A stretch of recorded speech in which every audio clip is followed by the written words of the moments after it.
How do you have a conversation that is impossible to have? That is the question that I kept coming back to this week, because the issue that I hope to address today seems like one where all the things that you could say, all the solutions that you could propose, all of the stands that you take would fall short. They seem unacceptable and problematic. And this is especially, even virulently so, when it comes to the issue of Israel and Palestine and what is happening in Gaza. So let's just start here. Let's just start by saying that whatever is said today by me or by others will not be quite right. It will fail for some reason or another. Perhaps the poet Naomi Shihab Nye put it best in her poem, the one that Kate read today, the one called Before I Was a Gazan. She writes of that little boy learning math and feeling how hard and challenging it is. But then he grows up and discovers a world in which there are much bigger and more complicated problems, ones with solutions that you cannot put down on paper. And so the poem ends with him saying he would do anything for a problem that he could solve. I am sure that that is a relatable sentiment for many of us today. It is a relatable sentiment for anyone who is contemplating the pain and difficulty of what is happening in Gaza and in Israel. And so I start there, and I stay there. I don't know the answers. In a situation like this, I know that I probably never will find the perfect solution, the one that you can write down on paper. Any answer that is offered is going to be too simple. Any particular perspective we might glean on the situation is going to feel inadequate. And yet I hope that that doesn't stop us from trying to feel our way through this together, to try to feel our way in directions that are better and steer away from ones that are worse. So I'm going to start then by talking about love. The Unitarian Universalist Association is considering changes to its bylaws, and many of us have been following this and notice that it will significantly revise the 7 principles that we now have. What is being considered instead are 8 values, and it states that at the center of these values is the value of love. And this has been critiqued by some because they feel that love just sounds so vague. And it does sound vague, doesn't it? It is one of those words that, like freedom, can mean lots of different things to lots of different people. I can even state some really destructive ways that love is used. When you say something along the lines of, love the sinner, hate the sin. It all depends on context and perspective. But there is a deep rationale in Unitarian Universalism to put love at the center of who we are and what we do.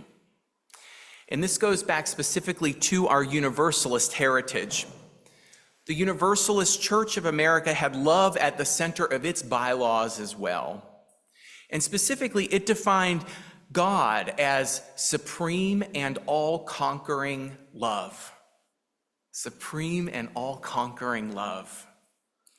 For the Universalists, this was not vague. It instead was quite theologically specific. Now, it's true that many traditions define God as love, but for the Universalists, it meant that nothing in creation is beyond being reclaimed and restored.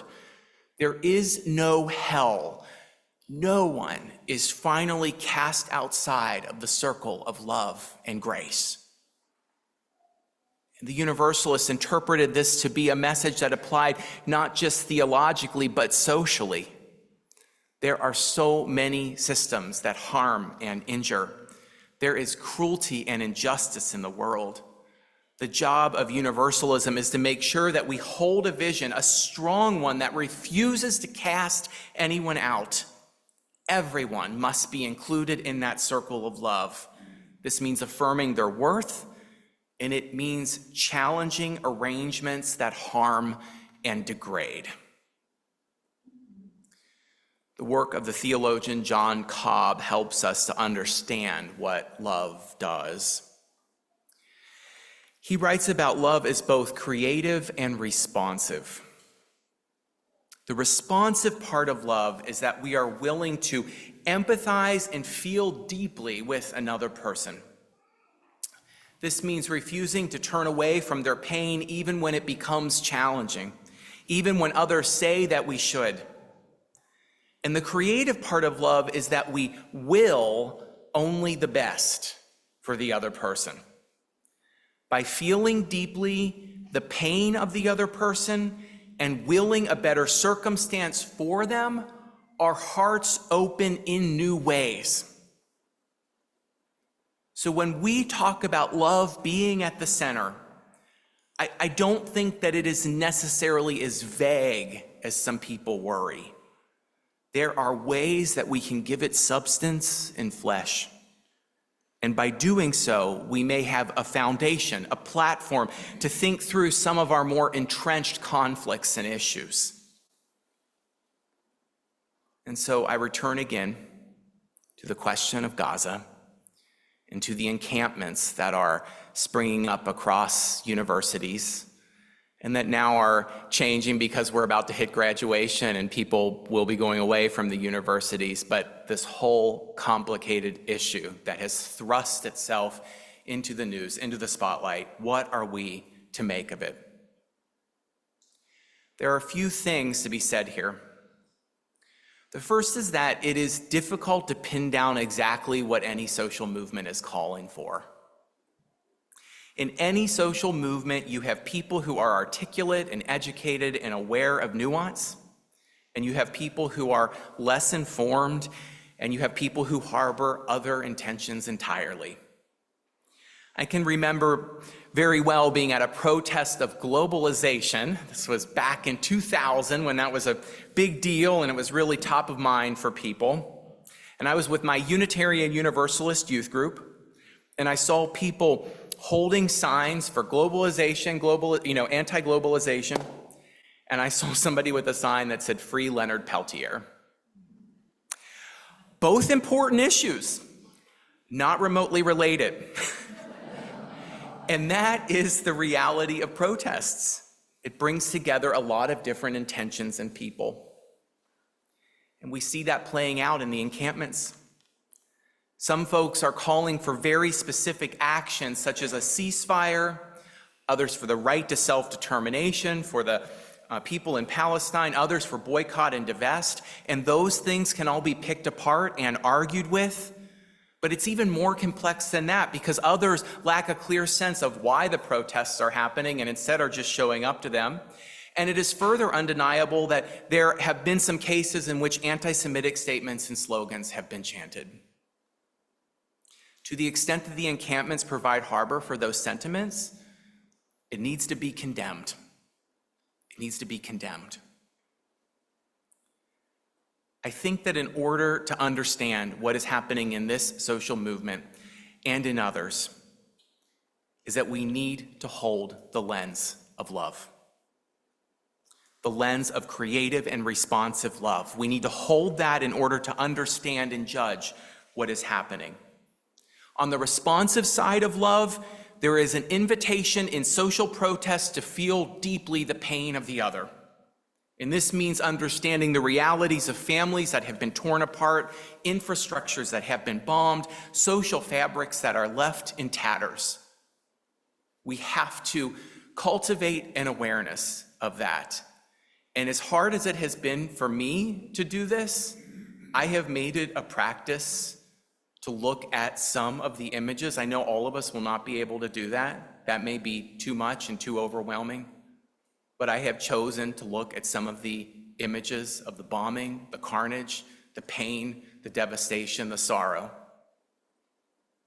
And I have done that not because I enjoy it, but rather because it allows me to see the reality of what this other group of people is experiencing and to try to feel my way with them towards something better.